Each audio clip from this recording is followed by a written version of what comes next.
My name is Diane Harper, and on Christmas night I finally said the one sentence that blew my family apart. I was 27, the responsible one, the one who picked up extra shifts, juggled freelance design gigs, and quietly paid bills that weren't even in my name. My brother drifted through life like it was an all-inclusive vacation.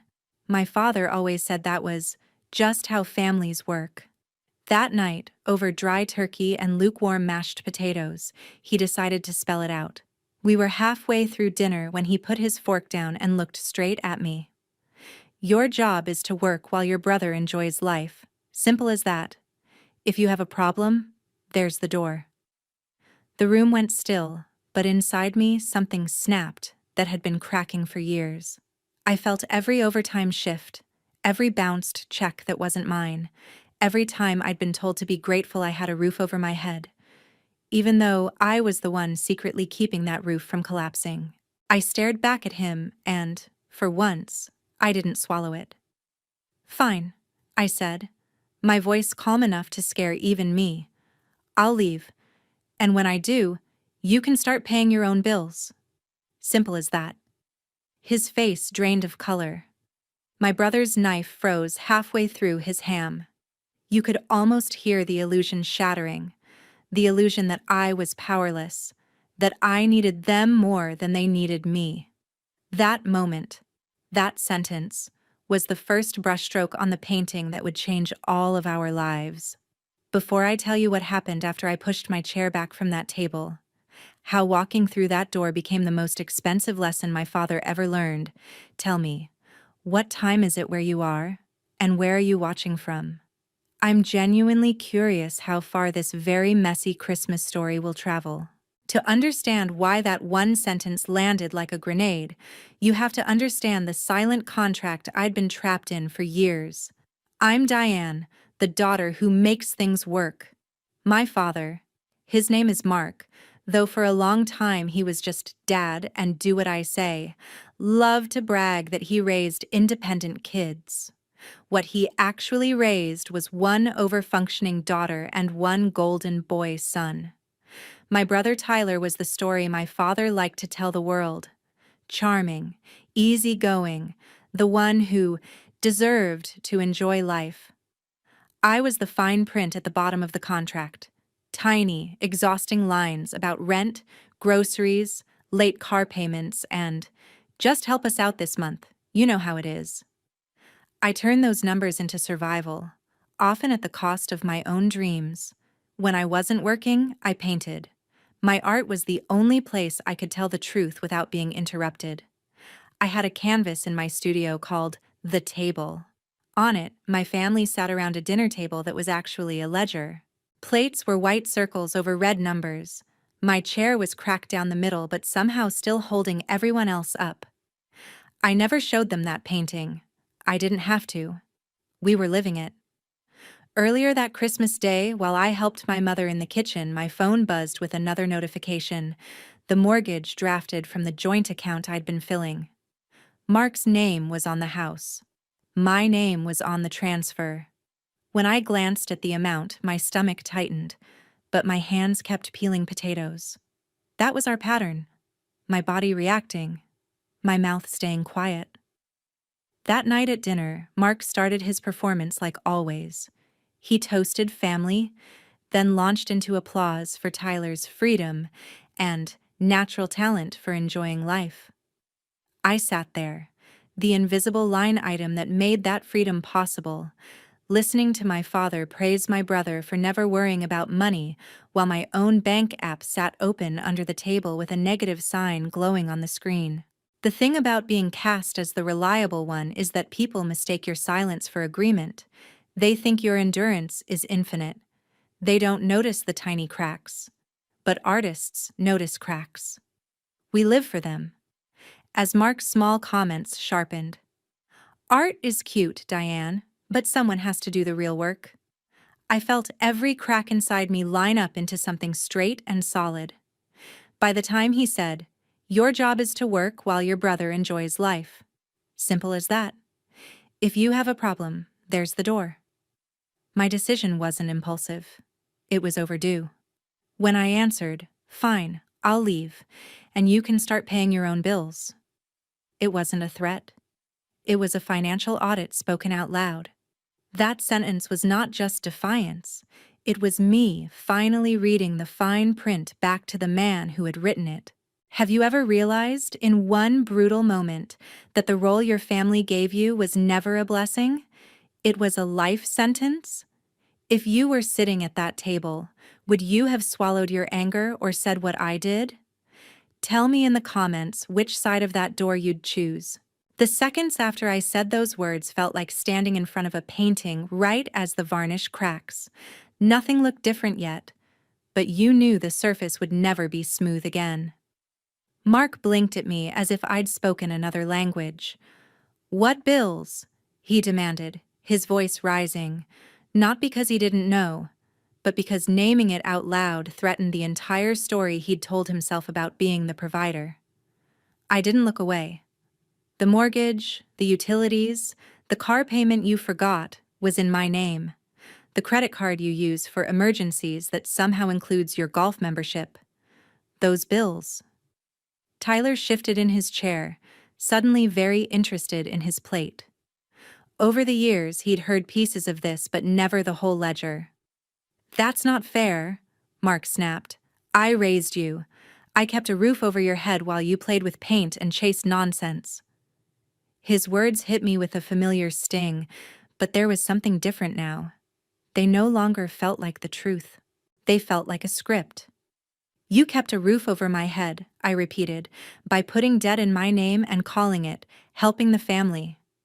I've been paying for this house for 3 years while you tell everyone you're the one supporting us. I'm done pretending." My mother, Karen, muttered my name like a warning, but she didn't deny it.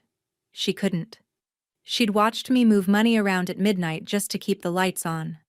Mark slammed his palm on the table, glasses rattling, gravy sloshing dangerously close to the edge. That sound had always shut me up as a kid. This time, all it did was match the pounding in my chest. "You're being dramatic," he hissed. "Families help each other. You're single. You don't have kids. You have the freedom to work extra. Your brother has a lot on his mind. It's your job to make things easier for him." Tyler finally looked up, eyes wide. "Dad, that's not—" "Stay out of this," Mark snapped. It was an accident, but in that moment, he revealed the hierarchy more clearly than any speech could. I pictured another painting in my studio, one I'd never finished. It was called Load Bearing. In it, a girl held up the ceiling of a house with her back, while the other figures lounged on couches scrolling their phones. Her spine bent, but the artist had never drawn her face. I realized I hadn't known how it should look. Until now. It looked like mine, finally turning around. "You said if I have a problem, there's the door," I said, my voice suddenly steady, almost quiet. "So I'm taking the door. And when the bank starts calling you instead of me, when the power company stops seeing my name on the account, you'll finally get the life you think you already have.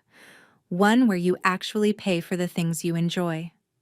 Mark leaned back, color flooding into his cheeks. "If you walk out that door, don't you dare come crawling back." That used to be my worst fear. Tonight, it sounded like freedom. "If you can look me in the eye and say you've treated me like a daughter instead of an unpaid employee," I said, "I'll sit down. If not, I'm done." The silence that followed was louder than any shouting. Mark opened his mouth, closed it, opened it again. No apology, no acknowledgement, just stubbornness clinging to pride like a life raft. He couldn't say it, so I pushed my chair back. The legs scraped against the floor like a final signature. I grabbed my coat from the back of the chair, feeling every gaze glued to my shoulders. Tyler half stood. "Diane, wait." "You enjoy life, remember?" I cut in, not unkindly. "That's the deal Dad made for you. He just forgot to ask me if I agreed." I walked toward the hallway where the front door waited, ordinary and devastating. My hands shook, but my steps were sure. On the wall beside the door hung a framed photo. Mark, grinning, arms slung around Tyler at his college graduation. I wasn't in that picture. I'd been at work that day, covering a shift so I could send them gas money. As I reached for the doorknob, I caught my reflection in the glass. For the first time, I didn't look like background scenery in their story. I looked like the main character in my own. I opened the door to the cold December air and stepped out, leaving behind the warmth of the house, the smell of roasted meat, and the version of Diane who never said no. Have you ever realized that the person everyone calls ungrateful is usually the one who's been giving the most? If you'd been in my place, would you have stayed for dessert? Or left with empty hands and a full spine like I did? I didn't go far that night. I could have called a rideshare and disappeared into the city, but my feet carried me 2 blocks down to the small blue house that had always felt like a parallel universe, my Aunt Clara's place. Clara was Mark's older sister, the family anomaly who never married, never had kids, and somehow still managed to be the most emotionally stable adult I knew. She opened the door before I even knocked twice, as if she'd been listening for the sound of my footsteps. "You look like you just walked out of a war zone," she said, scanning my face. "Come in." Her living room was the opposite of my parents', cozy, mismatched, filled with plants and stacks of art books, instead of motivational posters about hard work and sacrifice. I sank onto her sofa, the events of the evening replaying in my mind like a film I couldn't pause. When I got to the part where I told Mark to start paying his own bills, Clara's eyebrows shot up. "You actually said that?" "I actually meant it," I replied. And I left. She handed me a mug of tea and sat across from me. "Good." The word startled me more than anything Mark had said. I stared at her. "Good?" "He's going to tell everyone I abandoned the family. He's been telling everyone for years that he's the one keeping you afloat," she said gently. "Maybe it's time the story changed." I frowned. "You knew?" Clara sighed, the kind of sigh that carried decades. "I knew he relied on you more than he ever should. I didn't know the extent. Mark has always been like that." She reached over to the coffee table and picked up a worn photograph from a small wooden box. In it, a teenage boy, Mark, stood beside their father, a rigid man in a suit with a hand on Mark's shoulder that looked more like a clamp than an embrace. "Your grandfather," she said, "believed that worth was measured in exhaustion. He pinned all his hopes on your dad.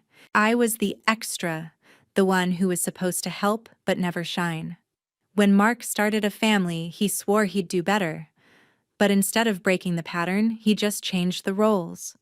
Suddenly, my father's obsession with stability and sacrifice snapped into focus, not as justification, but as context.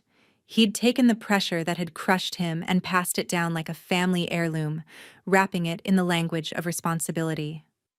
Only in his version, I was Mark, and Tyler was me, except he scrambled it so that the one carrying the load looked like the one who needed to be grateful.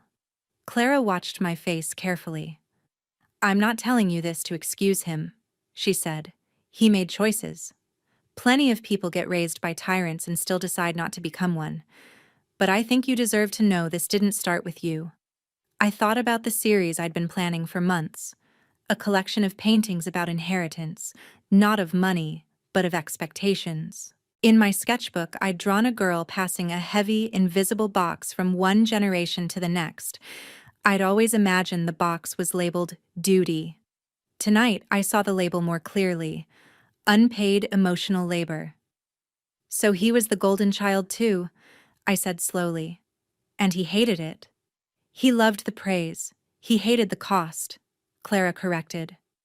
"Rather than let it end with him, he carved out a new scapegoat, you.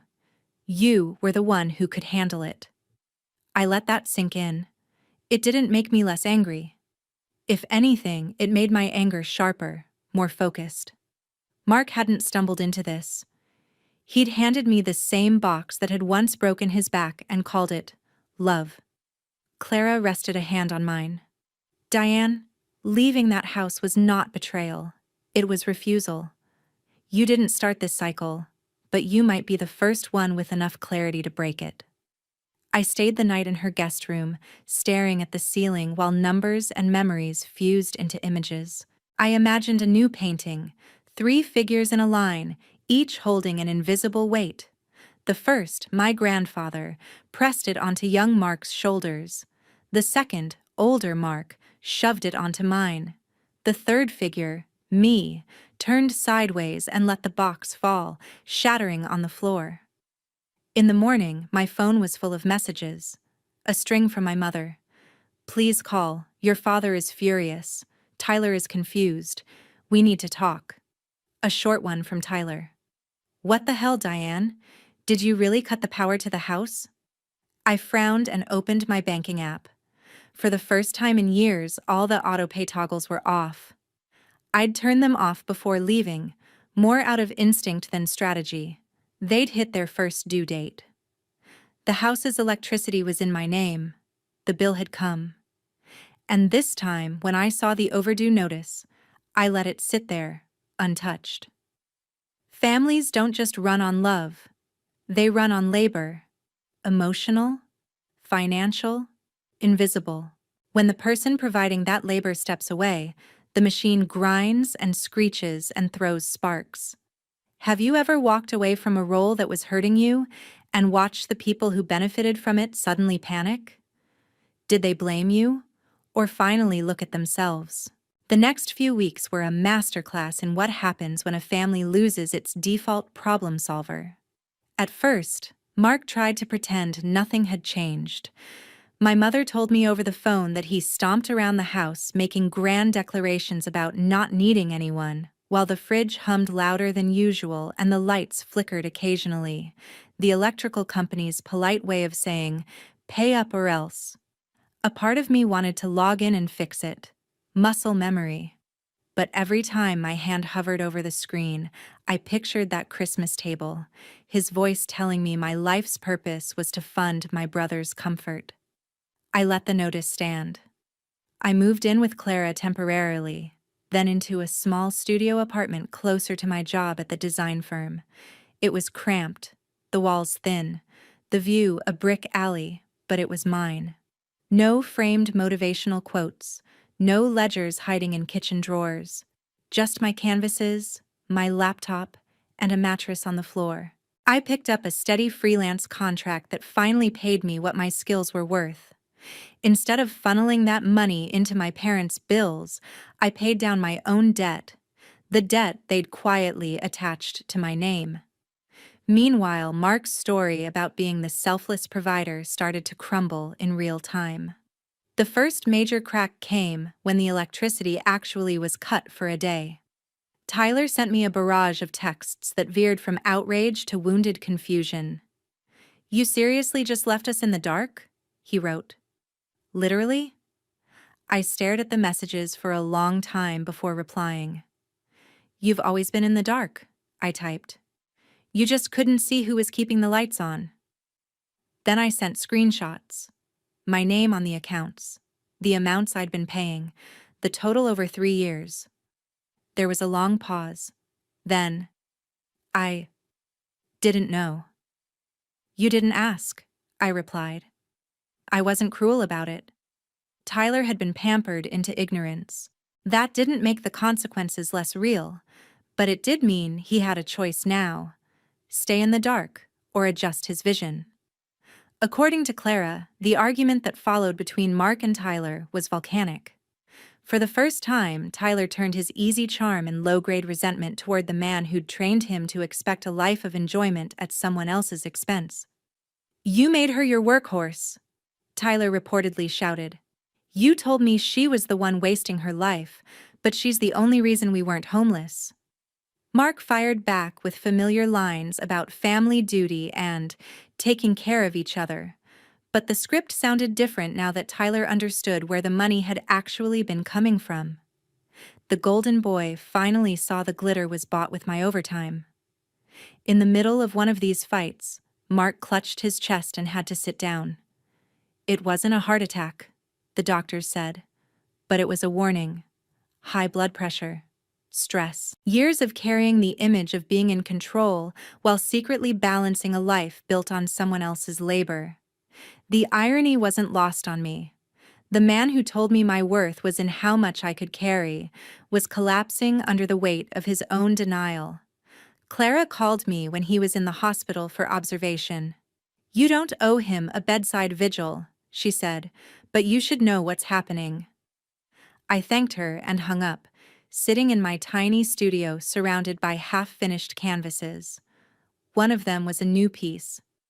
A father figure made of receipts and overdue notices, his body cracking at the joints, trying to stand on a pedestal that was slowly crumbling. In front of him, a daughter walked away, her back straight. I didn't paint his face as a villain. I painted him as a man who'd mistaken control for love until his own body rebelled. That, I realized, was part of the revenge. Not my suffering, but his reckoning. My success, my boundaries, my refusal to play my assigned role had forced the story to change, and his health was the first thing that couldn't keep up with the lie. Revenge, in my case, wasn't about getting even with some dramatic public outburst.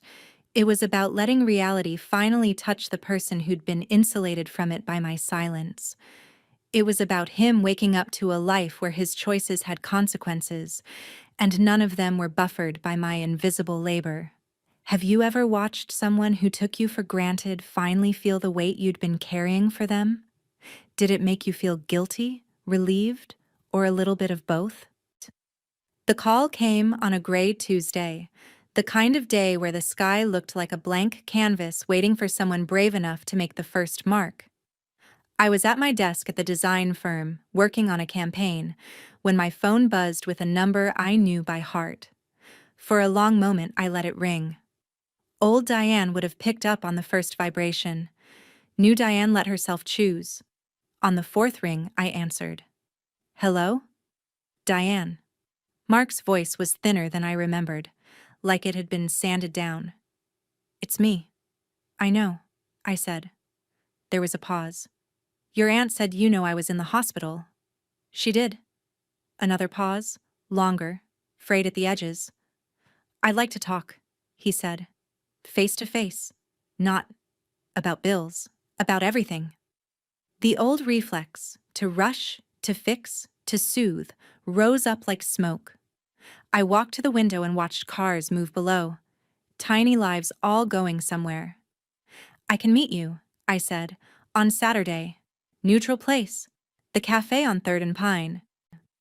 "All right," he agreed, exhaling as if he'd been holding his breath for weeks. "Thank you." When Saturday came, I arrived early. I brought my sketchbook, not as a shield, but as a way to keep my hands busy if the conversation stalled. The cafe was warm, filled with the quiet hum of people working, talking, living lives that didn't revolve around keeping a man from facing his own reflection. Mark walked in 10 minutes late, shoulders rounded, a small hospital bracelet still around his wrist. He looked older, not just from the hospital stay, but from the absence of the illusion that he was untouchable. "You look good," he said awkwardly as he sat down. "Tired, but good." "I'm working a lot," I replied. "But it's for me this time." He nodded, eyes dropping to his coffee. "I've been thinking about that night, about what you said, about everything." "That's new," I said before I could stop myself. He winced, but didn't argue. "I deserve that," he admitted. "Probably more." For the first time in my life, Mark didn't start with defensiveness. He started with admission. "When your aunt brought me those printouts," he continued, "I saw the numbers. Your name on the accounts. The totals. I knew you helped. I didn't realize you were carrying the whole damn house." "You didn't want to realize," I corrected. "Realizing would have forced you to see that your whole story about being the provider was built on a lie." He flinched, but nodded. You're right. I kept telling myself it was temporary, that I'd make it up to you once things improved. But things never improve when you're comfortable letting someone else drown quietly for you. I studied him, searching for hints of manipulation, for the familiar twisting of facts. There was still pride in the set of his jaw, but it was cracked. Tyler moved out, he said, voice low. He said he needed distance. He visits your aunt more than he visits me now. I guess I'm finally getting a taste of the loneliness I always blamed you for causing. The old me would have rushed to reassure him. The new me let the words land. I'm sorry you're in pain, I said carefully. But that pain is not an accident. It's the bill coming due for years of choices. He swallowed. I know. And I also know an apology doesn't erase that. But I want to say it anyway.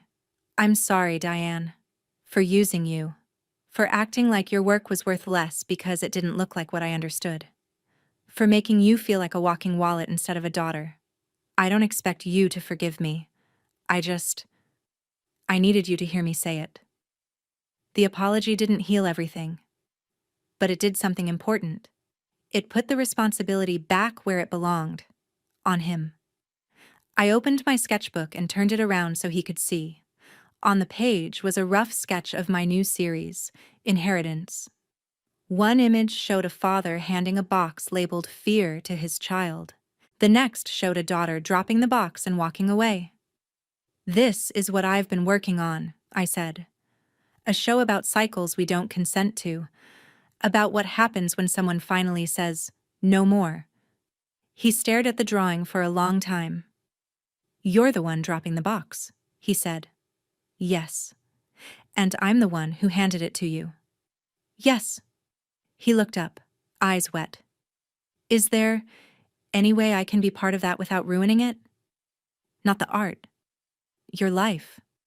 I mean, if there's a version of our relationship where you're not responsible for me, not paying for me, just where I'm your father, not your boss. I'd fantasized about this question, but it never came with this much uncertainty. Maybe, I said slowly. But if there is, it starts with boundaries, not with me cushioning you again. Tell me, he said. Give me terms, real ones, not the fake I'll do better I've always thrown around. So I did. I told him I'd only consider rebuilding a relationship if he removed my name from all his debts. If he started therapy, not as a punishment, but as a practical step towards stopping the generational relay race he'd been running unconsciously. If he stopped comparing me to Tyler and stopped using Tyler as a shield. And finally, if he came to my exhibition and, instead of pretending my art was a hobby, publicly acknowledged what it really was, the way I survived the story he forced me into, and the way I'd rewritten it. That's a lot, he said quietly. So was the mortgage, I replied. The difference is, these terms cost you pride, time, and effort, not my life. He nodded slowly. All right. I'll sign whatever papers I need to. I'll call a therapist. I'll show up at your show and keep my mouth shut unless you want me to open it. I don't want you to keep your mouth shut, I said. I want you to tell the truth, even if it makes you look bad. He exhaled. That might be the hardest part. That's the part that matters most, I answered. Have you ever had someone who hurt you finally ask for a second chance on your terms, not theirs? Would you take that chance, or protect yourself and walk away for good? The night of my exhibition felt like standing inside one of my own paintings, surreal, layered, full of details that only made sense if you knew the story behind them. The gallery walls glowed with the series I'd poured myself into for months. Inheritance was finally real. A sequence of canvases tracing the invisible labor of daughters, the weight of unspoken expectations, the moment of refusal, and the strange, fierce freedom that followed. One painting showed a Christmas table, but instead of food, The plates were stacked with overdue notices. A daughter sat at the end of the table, her chair made of time cards and night shifts. Across from her, a father raised a glass filled with other people's effort. In another piece, titled The Door, a woman stepped through a doorway that was half wood, half ledger. On the side she left, hands reached out, trying to pull her back. On the side she entered, there was nothing yet, just raw canvas, waiting. People wandered from piece to piece, reading the small cards beside them, murmuring, nodding. A few wiped away tears discreetly. Others stood with arms crossed, wrestling with a recognition they weren't ready to name. My friends from the design firm were there. Clara was front and center, and, after a long, nervous wait, Tyler walked in. He made a beeline for me, pulling me into a hug that felt different from our old, casual squeezes. "I'm proud of you," he whispered, "and I'm sorry for not seeing, for enjoying a life you were paying for." "Seeing it now is a start," I said. "That's more than most people ever do." Then the gallery door opened again, and the room shifted. Mark stepped in, slightly hunched, wearing a simple jacket instead of his usual "I'm in charge" uniform. For a moment he just stood there, taking it all in. The paintings, the people. The fact that he was here as a guest in a world that had nothing to do with his rules. Clara squeezed my shoulder. "You don't owe him a redemption arc," she murmured. "Remember that. Whatever happens, this is your night." I nodded and watched as Mark approached the first painting. He stopped in front of the table, his face tightening as he recognized the arrangement. His eyes moved from the father's raised glass to the stacks of unpaid bills on each plate, to the daughter at the end of the table, her eyes drawn with a mix of exhaustion and quiet defiance. He moved on to load-bearing, where the girl holding up the ceiling had my features now, clearly, almost unforgivingly. He lingered there a long time. Finally, he reached the door. The small card beside it read, "When someone tells you if you have a problem, there's the door, and you realize the bravest thing you can do is take it." Under the quote, in smaller text, "This painting is dedicated to everyone who was told their worth was in how much they could endure." Mark read it once, twice. Then he turned to face me. The room hushed without meaning to. "You painted all of this about us?" he said, not accusing, just stunned. "I painted it about a pattern," I replied. "We're just one family living it." He cleared his throat. "I signed the papers," he said, loud enough that the nearest group could hear. "Your name is off everything. The house, the cards, the loans. I started therapy last week. I'm not saying that for applause. I'm saying it because you asked for it, and I needed you to know I listened." A few people looked between us, curious. I let the facts settle, then nodded. "Thank you," I said. "That doesn't erase what happened, but it stops it from continuing." "That's kind of the point, isn't it?" he said, glancing at inheritance. "Ending what should have ended 2 generations ago." Then, to my surprise, he turned toward the small cluster of guests nearby, friends, fellow artists, strangers who had wandered in off the street. "I used to say my daughter's art was a hobby," he told them, "that she needed a real job while I enjoyed being the guy who took care of his family. The truth is, she was the one taking care of us. I just hid behind her effort and called it fatherhood." The admission hung in the air, raw and heavy. No dramatic music, no slow clap. Just a man finally stepping off the pedestal he'd built for himself using someone else's spine. "I hurt her," he continued, voice rough. "I told her her job was to work while her brother enjoyed life. I meant it, at the time. I thought that was fairness. I see now it was cowardice. This exhibition, this is her revenge, not by destroying me, but by telling the truth so clearly that I can't hide in my own lies anymore."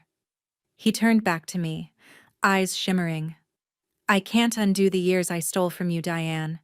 All I can do is spend whatever time I have left not asking you to carry me, but cheering for you while you build something that's truly yours. Whether I get to be in your life as you do that, that's up to you. Everyone was staring at me now, waiting for some grand cinematic resolution. But life is messier than that. I looked at my paintings, at the girl in the door walking into blank space, at the shattered box of fear lying on the gallery floor in another piece. You don't get to decide that this show is your redemption, I said quietly. That's mine to decide. My revenge was never about watching you suffer. It was about finally stepping out of a role I never chose and watching you stand on your own feet, even if it makes you shake. A muscle in his jaw jumped. He nodded. Then I'll stand. However long it takes. With or without you. For the first time, that didn't sound like a threat. It sounded like responsibility. Later, after the crowd thinned and some of the pieces had small red "sold" stickers beside them, I stepped outside with Tyler. The night air in Seattle tasted sharp and alive. "So," he said, nudging me, "is success the best revenge?" I thought about the money I'd make from the sales, the offers I'd already gotten from other galleries, the emails in my inbox from critics who wanted to feature my work. I thought about the fact that every one of those things came from me painting the truth of what I'd lived, not from me hiding it to make my family comfortable. Success is part of it, I said. But the real revenge is living a life where I'm not defined by what I can do for someone else. It's knowing that if I ever sit at a table like that again, it'll be because I chose to, and I can walk away without losing myself. I turned to the camera in my mind, to the invisible audience I'd been talking to since the night I walked out. If you've ever been the responsible one, the strong one, the person everyone assumes will stay no matter how much it costs you, this is your sign that you're allowed to put that box down. You're allowed to walk through the door they mockingly pointed at and build something on the other side that belongs to you. So tell me, if your family told you, your job is to work while everyone else enjoys life, if you have a problem, there's the door. What would you do? Would you stay and keep paying? Or would you finally take that door and see what kind of story you could write without someone else's bills in your hands?